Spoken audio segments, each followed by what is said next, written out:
How do you manage your drug use and your bowels?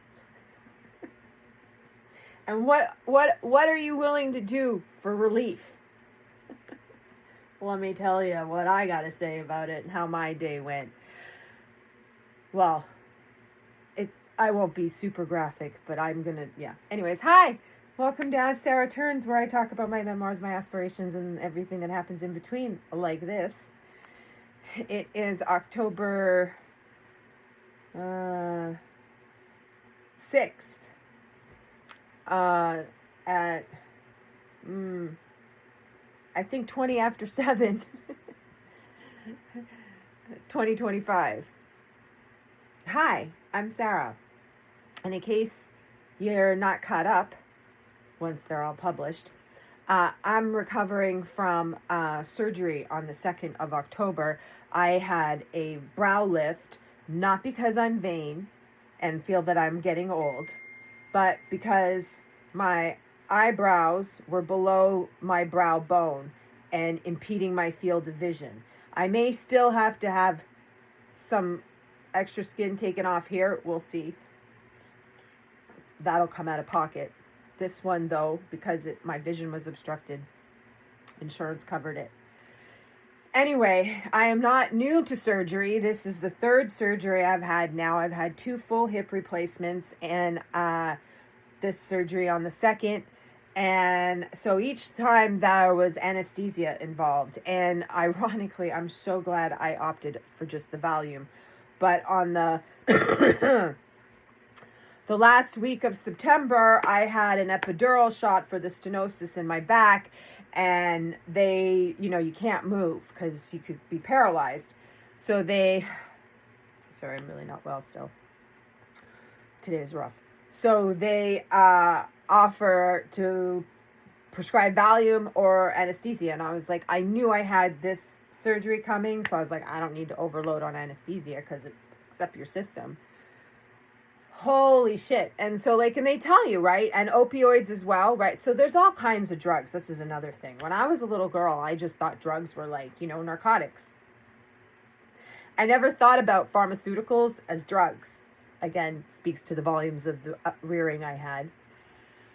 And I remember in particular seeing a t-shirt, probably when I was like mid 80s. And it was this body is drug free. And it just struck me.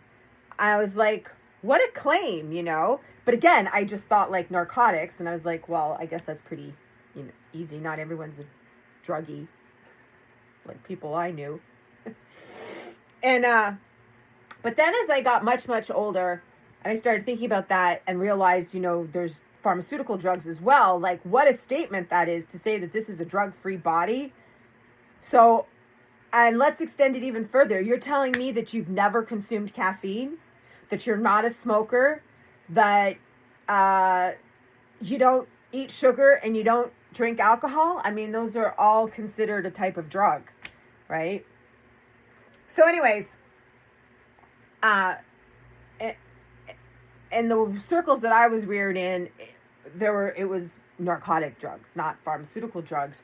And a common mantra or whatever amongst the adults was, it's only a drug. It's going to pass. Just don't freak out. It's going to pass. It's only a drug. But no one ever really talks about the side effects of drugs. In particular, your bowels. And in particular, pharmaceutical drugs that are based with opioids really, really bind your bowels. And having bound bowels is not healthy. There's only so long you can go without having a movement. Which then makes me think of my Nanny Maybe. In my whole life, she had lazy bowels and she would eat prunes, eat all bran, and take X-Lax. And, she'd have moments where all of a sudden, oh, I gotta get to the toilet. And, I didn't understand because I never took a laxative as a child. And I could say that the only time as a child that I ever had significant, constipation was when I was in that car accident that I talked about on Good Fridays, that my mother drove into the house and the seatbelt yanked my stomach so hard and it impacted my abdomen and, I don't know, trapped gas or air or something. And I had to have an enema. Like, all of that was really uncomfortable. And I think because of my grandmother's behavior and wait, let's really back up. As an infant, right? My ma did not like to change diapers. Like, my first diaper, messy diaper, thank God Nanny maybe was there, because she might have just vomited all over me and I'd still be sitting in it. And she didn't want to change diapers any longer than she had to. And she'll tell the story that she would tell me that I'm a dirty girl and that I had to be toilet trained. And apparently I was toilet trained by the time I was 15 months old. So, like, I have trauma associated with bowel movements. Way back. And so now, like I said, and then over the course of my years, I've noticed that during my menstrual cycle, especially the couple of days leading up to it, my bowels would get all buggered up. I get constipated. I hate that.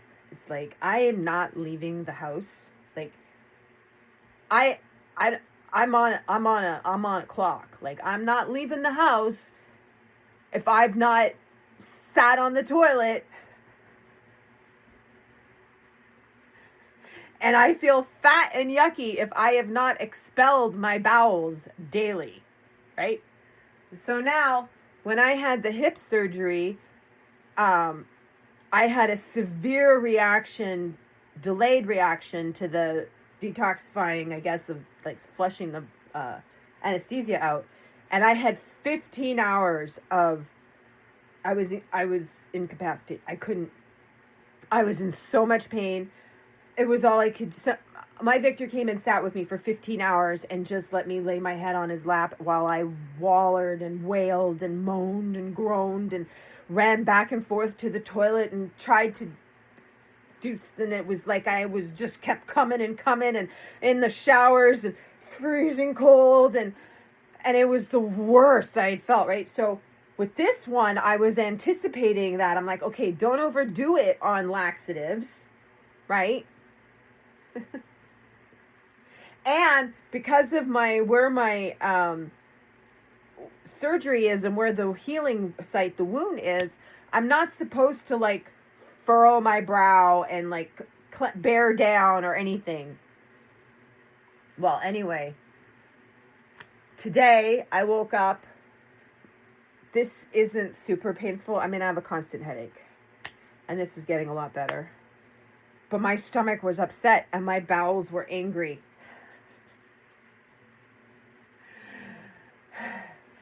And I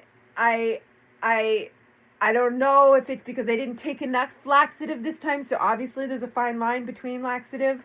And I can't say that I doubled up on the opioid any more than I did with my hip. But there was a whole disconnect, right? All of those drugs became unmanageable in my system and all needed to be expelled at once. And my system wasn't capable. And it's like, part of my body was like, this is happening. And then another part of my body is, And so there's this constant tug of war. My arse is so sore. I know this is like way more information than you need. But this is fucking what happened today. And it's all I can think about because my arse is sore now. I'm worried that I've damaged it. I had to take like 3 baths. I was trying to relax my bowel and my anus and trying to go to the bathroom. I brought my knees up on the toilet seat and bared down, like, because really the toilets that we have nowadays, they're wrong. Your knees should not be higher than your anus. Your bum should be lower than your knees. Hence, like when you cop a squat or you see Asians, or if you've ever been overseas to like, well, I've only been to Thailand, Taiwan, and Korea. But they have the old-fashioned toilets they're a trough in the ground.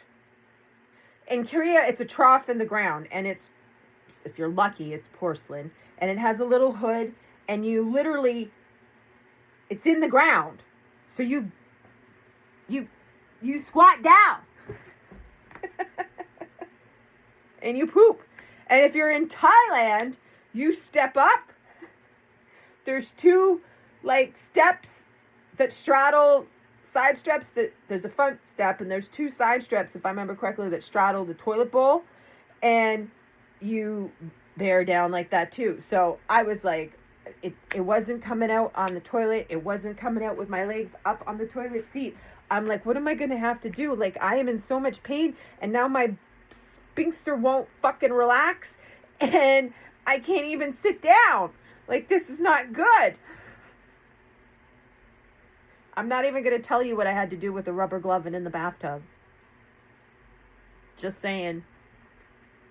You can connect the dots. And thank God, because otherwise, I don't know where I don't know where I would be. And like I said, I'm still recovering, and that's how desperate I was. I had tried everything. I smoked cigarettes even and drank coffee, trying to like get stuff going. I don't do that. I don't drink coffee and I don't smoke cigarettes. And I was like, anything. And it was my last resort. I didn't know what to do. So on came the surgical glove.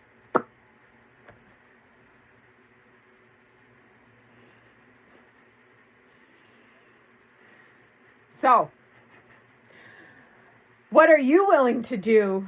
How do you manage your drugs, and how do you manage your bowels? Because every drug affects, like, some people could drink coffee. Like I said, I thought I could drink the coffee and I'd go, oh, gotta go, right? Or smoke the cigarette even, oh, gotta go. No, there was no gotta go.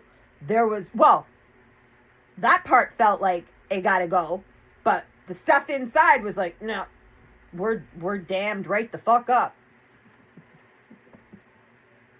So, let me know down below, what have you done to unbind your bowels, and what kind of drugs affect your bowels, and how do you avoid it? And if you didn't, what did you do?